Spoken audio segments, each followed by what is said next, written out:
Hello all. Today we'll be learning about more things like namespace, secrets, and config maps in Kubernetes.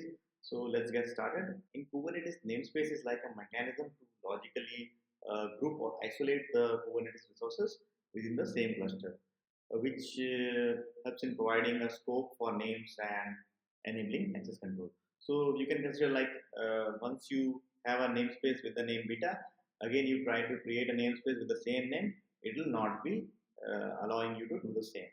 Again, once you have an My App application created in Kubernetes resource and you want to create the same with the same name, it is not possible unless you have a different namespace and your scope for the application is within that namespace.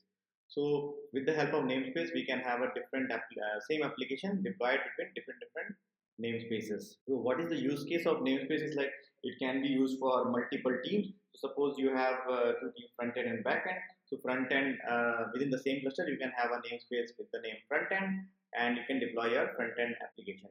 Similarly, within the same cluster, you can have a namespace name back end, and that you can deploy the application with the name backend. So other than that, like by default, like if you don't specify any namespace in Kubernetes, all are deployed within the default namespace, which is for general use. Kubernetes has its own reserved namespaces like kube system, which is for core Kubernetes components, which may be like Kubernetes DNS and all other things.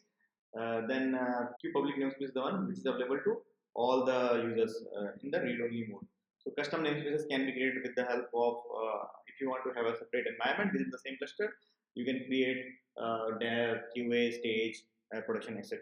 Okay. Next is config map. So config map is actually a Kubernetes object which helps you to store configurations, which is like key value pairs. So if you have 70, 80 configurations with the key values, or you have a lot of other configurables values like in the form of key pair, and you have around 100, 200, 300. So all those things, instead of passing in the environment variable again and again, you can have a config file and you can store this in the config map, which will allow you to separate the configurations from the application code. What is the use case of separating it from the application code?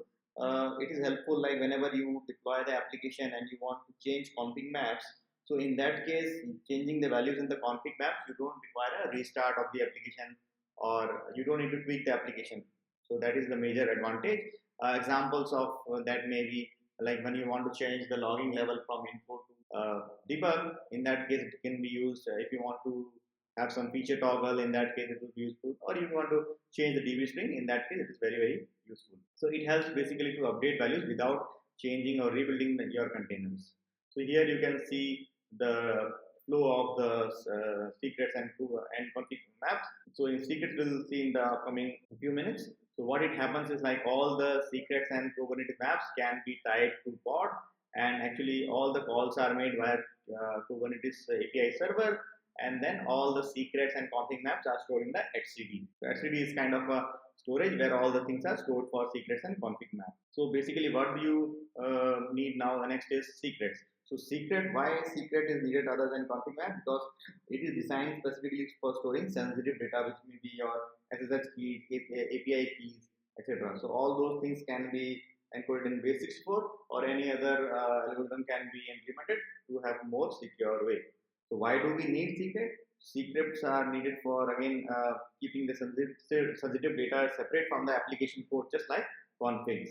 So it also helps to restrict access to secrets, which is more tighter than the config maps. Now, how it can be used? It can be used in pods as environment variables, volume mounts, or image pool credentials.